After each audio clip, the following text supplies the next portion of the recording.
Hey there, how's everyone doing? This is Ed with World Class Factory, and wanted to jump in and tell a quick story actually about customer service. So, specifically, this is a story that I'd like to tell around a time, it's back in 2008, and I was recently promoted to a director of reliability or director of maintenance role. Um, for a team of about 130 employees, technicians, mechanics, electricians, supervisors, managers, etc. And when I took over this role, immediately got a lot of complaints. Complaints from not only the maintenance team members, right, but also our customer.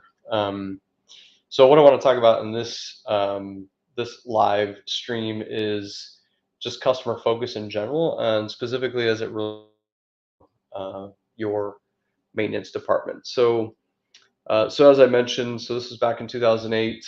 Um, Took over this team, and there was a lot of firefighting going on, a lot of equipment downtime, and as I mentioned, sort of a lot of complaints. And I found it interesting because you had the production folks that were complaining about the maintenance folks and the lack of maintenance they were providing.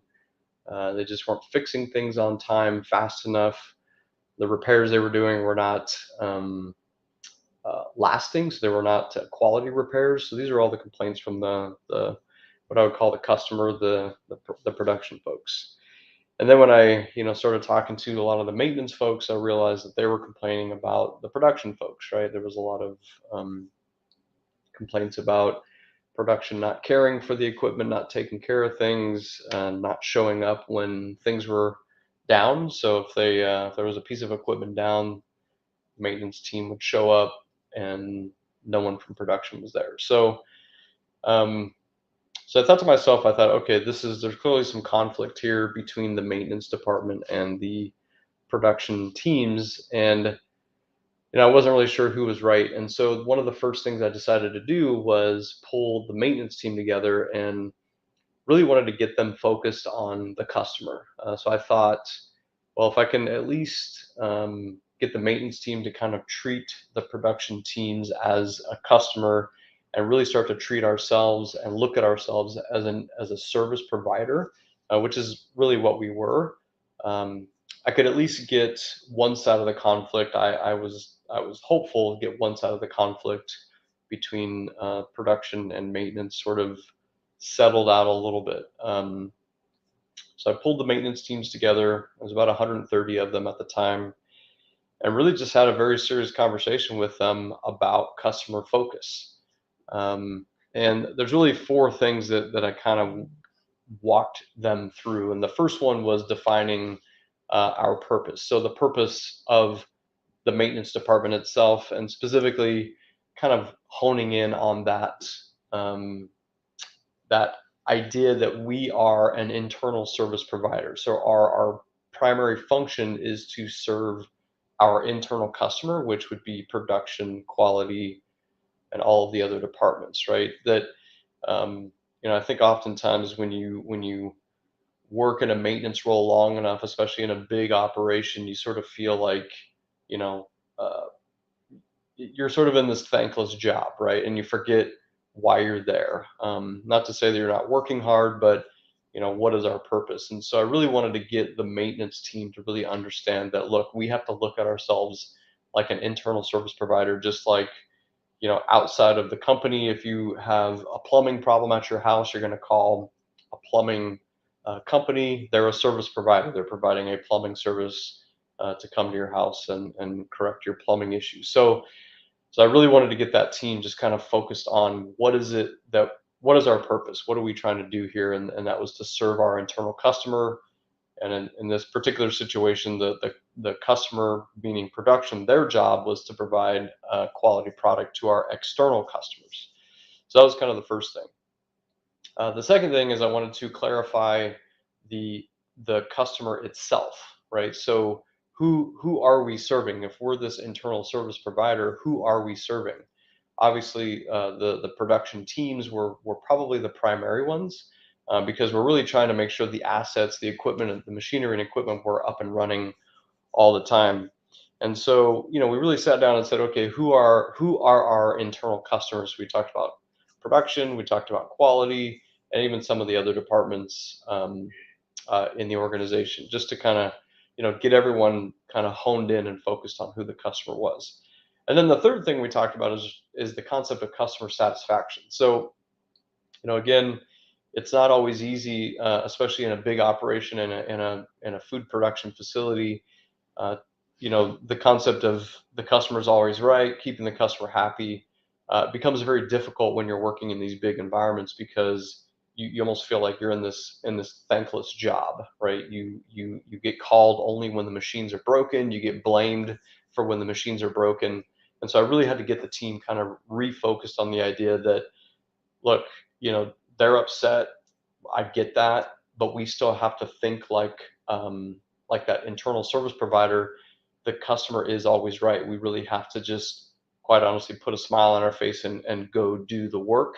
If there's any conflict or any issue or any sort of customer that's complaining, leave that to me to sort of handle that situation. But when you get called to a job, you get called to a down piece of equipment, or we're doing some maintenance activities and there's a complaint, let's just put a smile on our face and be an actual service provider and provide that high quality customer satisfaction.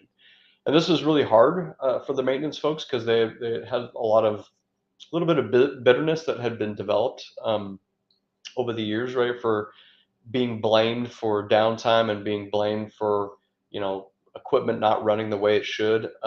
And I understood that, but I had to, sort of remind them, like, look, we're here to serve our customer, and so we have to do that with a smile on our face, and that's it.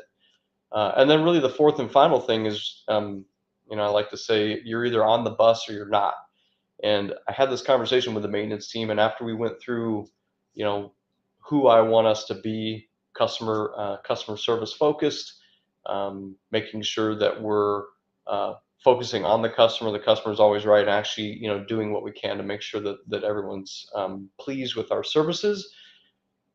This is what I want. This is what we're going to do. This is the bus, if you will. This is the path we're going to go down. And if it's not for you, that's okay. Let me know now so that I can help you find something else that fits your skill set in this company, or maybe even outside this company. And I was not threatening anyone with their job. I was just being very serious and very candid that this is the direction that we're going to head. We're going to take care of our customer. And if you don't like it, if you can't get over the fact that some of those feelings of bitterness, right, or irritation from the past, then it's not going to work out for you. And it turned out that nobody wanted to leave. They wanted to actually follow my lead and follow what I was pushing for. Um, so yeah, took over this department, and again, there was a sort of really poor customer satisfaction. If I kind of really think about it, if we think about from like a company perspective, if you have customer complaints, right, you want to go to the customer and find out, well, what are we complaining about and how can I correct these issues. But coupled with that, you want to make sure that your team that's providing the customer service understands the complaints and doesn't make it about themselves and just makes it about doing what's right. So hopefully this is helpful for you. I just wanted to share this story because I feel like a lot of times, especially with maintenance teams, I work with maintenance teams quite often. There's this sort of this sort of chip on their shoulder, bitterness, right, towards the internal customer, and the job of the leader, the maintenance manager, the directors, things like that.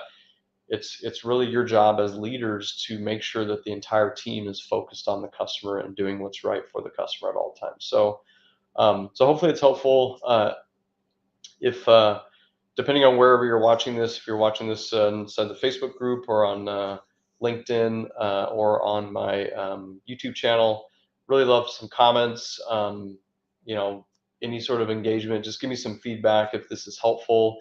If you like hearing stuff like this, specifically around maintenance, maintenance is a very popular topic that I talk with my clients about.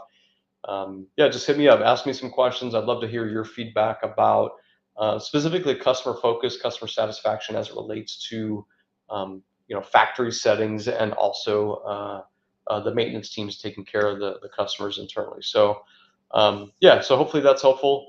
And yeah, drop me a like, subscribe, all those cool things because that helps me determine if you like this content or not. Also, one last thing: if you think that there's someone that might be interested in this content, just feel free to share this to whomever you like on whatever platform that makes sense for you. You can text it to them, share right inside the channel. Yeah, so hopefully this will get in front of some eyeballs and some ears and help some people out. So yeah, in the meantime, have a great rest of your week, and we'll talk soon. All right, see ya. Bye.